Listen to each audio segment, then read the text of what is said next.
بسم الله الرحمن الرحیم. سورة البلد مکیه. بسم الله الرحمن الرحیم. لا اقسم بهذا البلد. لا حرف توکید است. اقسم، الله متعال توکید میکنه. لا والله اقسم بهذا البلد، قسم یاد میکنم به این شهر که مکه مکرمه هست، شهر با عظمت است. و انت حل، و تو داخل میشوی به هذا البلد، این شهر. و والد، و قسم از به پدر، و ما ولد، و آنچه که ای از اولادهای از او هست. لقد خلقنا الانسان، الله متعال میگه یقینا که خلق کردیم انسان را، فی کبد، در محنت و شدت و سختی.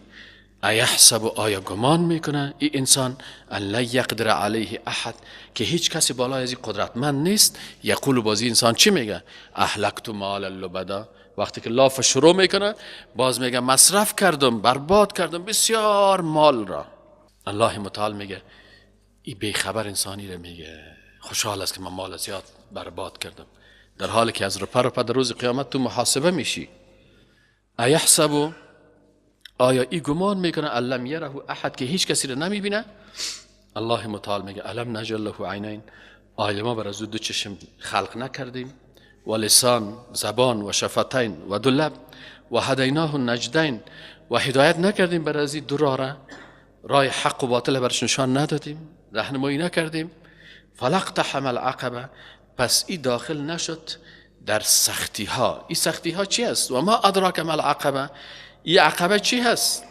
این سختی ها را بالای خود تحمل نکرد. چی است؟ فک رقبه، یکی از سختی هایی که انسان باید متحمل شود، پول خدا مصرف بکنه و آزاد بکنه گردن ها را.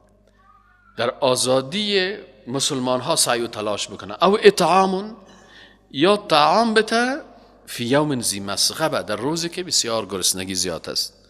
بکی طعام بته؟ به پیسه دارا؟ نه، کسایی که به پیسه دارا و مال دارا ای دو پیازه و پلاو پخته میکنن، نه نه نه نه، یا دروغ میگن. مسلمان حقیقی کی هست که طعام میته به یتیمن، برای یتیمی که ذا مقربه، از اقارب ازی هست. او مسکینن، یا برای مسکینی که ذا مطربه، که در خاک نشسته هست. ثم کان من الذین آمنوا، باز می باشه می شخص از جمله ایمان دارا. و تواصوا بالصبر و تواصوا بالمرحمه، باز دیگرها را هم توصیه میکنه به صبر و توصیه میکنه به چی؟ به رحم کردن و مهربانی. اولایی که امی گروه مردم که امی قسم صفات داشته باشن، اصحاب المیمنه هستن، صاحبان دست راست هستن که با دست راست شهادت نامه خود میگیرن.